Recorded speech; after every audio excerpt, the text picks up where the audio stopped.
Coucou! J'ai cherché mon crochet que j'ai laissé. Mon crochet, un thé chaud. Donc on a quitté la maison l'Airbnb qu'on avait loué à Kinsale. Et puis, on a pris la route pour aller visiter le Killarney National Park. Voilà, donc je vous montre un petit peu une partie du chemin pour arriver là-bas.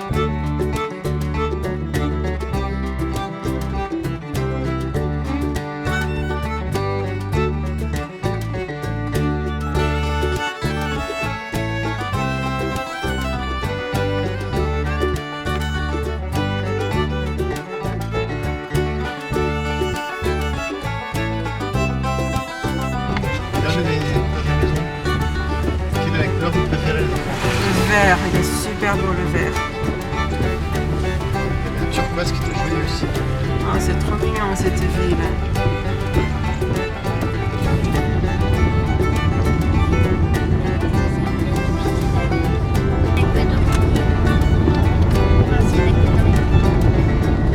Regardez le point de vue, Laura, il est joli le point de vue. Ah bah oui, si c'est le point de vue, on voit les nuages et une voiture arriver et puis plein de nuages.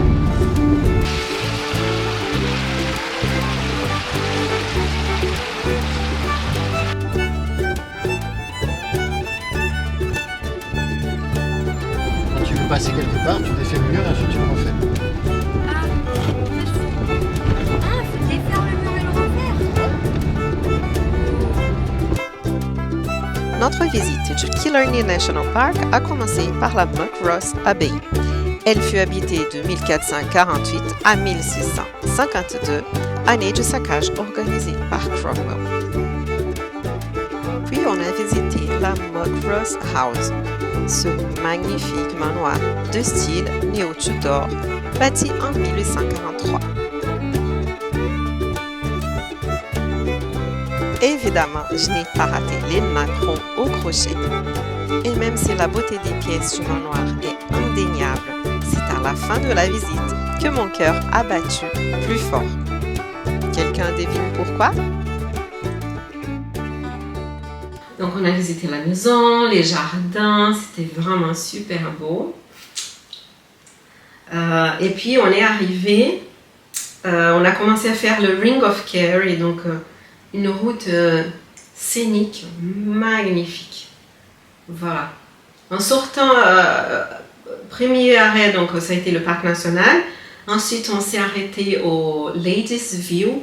C'est un endroit avec une vue magnifique. Et il semblerait que la reine Victoria aurait été à cet endroit et aurait dit « Oh my God, it's beautiful », quelque chose du genre. Et avec ses dames d'honneur, et puis ça a été, cet endroit a été connu comme Ladies View.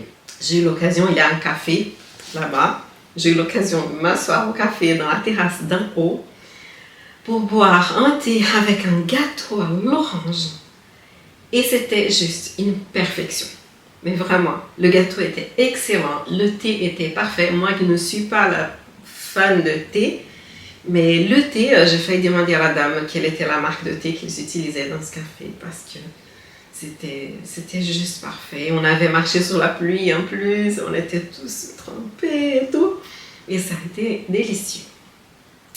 Et puis, on a encore monté un peu dans les montagnes, on est descendu de l'autre côté, on est arrivé au niveau de la mer où on est dans cet Airbnb, dans une ville où je n'ose pas dire le nom de la ville. Mais on est toujours sur une route scénique. On a fait une très belle sortie aujourd'hui. Je vous laisse voir quelques images d'ici. Et il y a le Skellig Ring, qui est aussi une autre route plus d'ici, scénique, où on a vu un paysage mais avec des falaises et des champs. Et c'est tellement impressionnant parce que par moments on voit des champs comme ça, donc un paysage tout calme avec des sortes de bras de mer ou des lacs qui sont tout calmes. Et quand on va vers la côte, tout d'un coup, il y a des falaises comme ça qui tombent de façon abrupte. Il y a la mer qui se défoule sur les falaises. Un vent pas possible. Alors, Il y a de la pluie tout le temps, de la grisaille et tout. Mais bon, ça ne nous empêche pas de voir la beauté de ces lieux et d'imaginer juste qu'est-ce que ça peut être encore avec le soleil. Parce que si c'est déjà aussi beau avec la grisaille, un jour de soleil, ça doit être vraiment insupportablement beau. Avant de partir et de venir ici, vous vous souvenez que j'ai dit que j'irais faire la boutique Stolen Stitches à Cork. J'ai été et puis ça a été très sympa. Voici donc ma visite à Stolen Stitches. En arrivant dans la boutique, juste à droite, j'ai tout de suite été attirée par les modèles tricotés des patrons de Carol Feller. J'ai pu donc sentir les matières, les épaisseurs, admirer les couleurs des laines. La boutique a une vibe moderne, comme les patrons qu'on peut y acheter. À côté de la cabine d'essayage, on y trouve quelques pelotes en coton. J'aurais craqué si je n'avais pas déjà défini ce que je voulais acheter avant de venir. Ce livre Contemporary Irish Knits m'a intéressée, évidemment. Mais je me dis que je pourrais le commander sur le site quand j'aurai fini de tricoter le gilet Traveler's End. D'ailleurs, ce patron, je l'ai eu gratuitement en m'abonnant à la newsletter de la boutique. Voilà une petite info pour vous. C'est dans les étagères au fond de la boutique que Magali a trouvé les écheveaux de Soft Donegal pour mon gilet.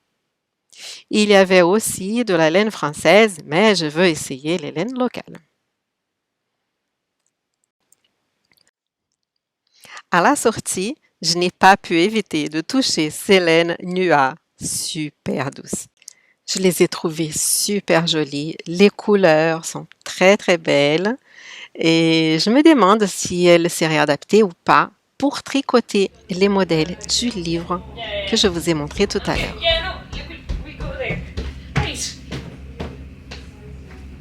Yarn squishing. Yarn squishing, very important. J'ai été très bien reçue par Magali. Et coïncidence, Magali est française.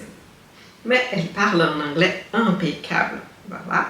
Et elle m'a demandé si je préférais parler en anglais ou en français. Et j'ai dit en anglais parce que j'aimerais pratiquer mon anglais ici. Et donc, elle m'a aidé à choisir ma laine pour le cardigan Traveler's End. Il est fait avec une laine Aran.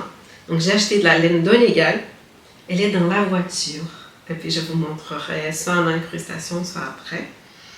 Et donc, une laine Donegal rouge magnifique avec des petits speckles de bleu. Voilà. Surtout de bleu, bleu clair, bleu foncé. Je ne sais pas s'il y a une petite touche quelques touches de vert ici et là ou pas. J'ai aussi acheté un écheveau de laine fingering en laine yak. Alors, je ne sais pas s'il y a de la soie dedans, mais je sais qu'il y a laine et yak. Et un vert aussi magnifique de Life in the Long Grass. Donc, c'est une teinturière irlandaise qui travaille avec des laines irlandaises. Donc voilà, grande joie d'avoir rencontré ces laines irlandaises chez Stolen Stitches. Ça a été très sympa et j'ai passé un bon moment. Voilà. Alors maintenant, je vais finir mon thé et je vais faire un petit peu de crochet avec mon châle qui avance petit à petit. Parce que sur la route, je vous dis, les petites routes de campagne ici, dans la montagne, où on peut passer une voiture à la fois, mais elle est dans une route à double sens, dans laquelle on conduit du côté inversant par rapport à ce qu'on a en France. Vous voyez un petit peu? C'est difficile de ne pas regarder la route, déjà pour la beauté des lieux. De ne pas regarder aussi parce que il faut faire hyper attention, même si ce n'est pas moi qui conduis. Et aussi parce que, comme j'ai voulu filmer la route pour vous montrer, et pendant que je filme ou que j'essaie de trouver des endroits qui sont jolis pour filmer, je ne crochette pas, n'est-ce pas? Je n'ai pas encore réussi à faire du crochet et filmer la route à double sens, toute étroite, dans la montagne. Tout ça en même temps. Ça viendra, hein?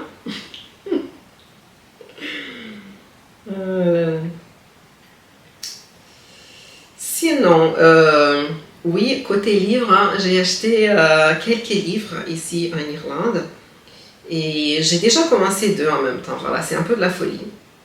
J'ai réussi à finir le livre que je lisais avant de partir de la maison. Donc, c'est Les Détectives du Yorkshire. Et j'ai réussi à finir le dernier. Je crois que c'était Rendez-vous avec le danger. Du coup, je fais une pause, même si j'ai le livre suivant, qui est Rendez-vous avec la ruse. Je me disais, bon, je fais une pause, je vais lire les livres irlandais que j'ai achetés ici, avec des livres d'auteurs irlandais. Et puis je continuerai le Rendez-vous avec la ruse, les détectives du Yorkshire. Ben, je vais laisser ça pour quand je serai de retour à la maison. Un des 2 livres que j'ai commencé à lire déjà ici, c'est celui-ci. C'est The Hungry Road. Regardez. The Hungry Road de Merit Conlon McKenna. Alors, as a nation starves, heroes must emerge. Donc, pendant que une nation meurt de faim, des héros doivent apparaître, émerger.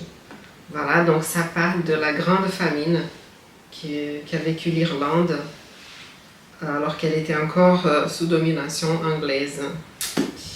Je me disais que pourquoi ne pas lire ça en étant ici, alors qu'on peut imaginer le scénario un peu mieux, n'est-ce pas, en étant dans les lieux, tout en apprenant un peu sur l'histoire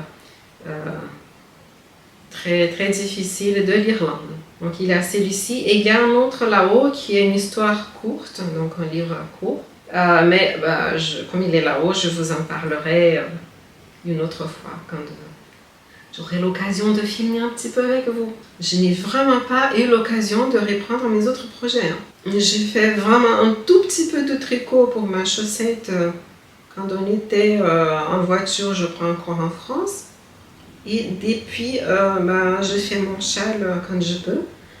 C'est un projet une fois qu'on a appris le point, et on n'a plus besoin de réfléchir pour faire ce point de coquille parce qu'il est facile. Donc ça, c'est sympa.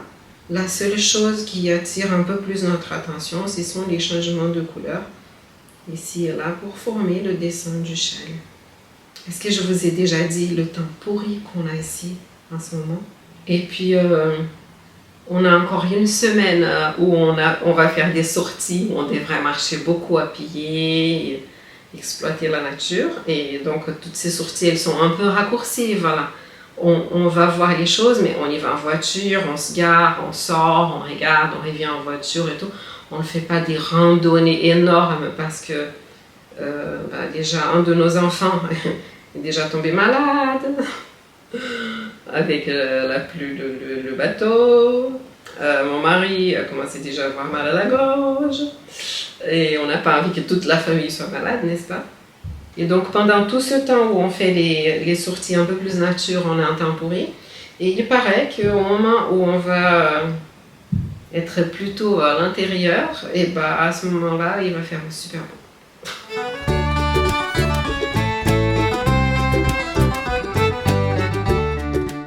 Voici un petit aperçu de la campagne irlandaise et de Mary, la petite brebis toute mignonne que j'ai eu le plaisir de porter. Elle est tellement adorable, non? Mais à quoi ressemblait la vie rurale en Irlande par le passé? Je vous montre ici 2 ruines du 7e siècle environ. Elles peuvent éventuellement correspondre à une ferme. Alors là, on peut imaginer que la famille habitait dans la partie centrale et que les animaux restaient autour entre la paroi externe et cette partie ou ces parties qui devaient correspondre à des demeures. Je vous mets un site web dans la boîte de description de cette vidéo avec un lien pour un site qui montre d'autres photos très jolies de ces deux sites que je vous montre ici et des explications. T'es la reine du château, hein? Qu'est-ce qu'il y a? Il y a trop de vent, je t'entends pas. Stop! N'avance plus, reste là. Ne bouge plus, voilà, reste là, comme ça c'est bien.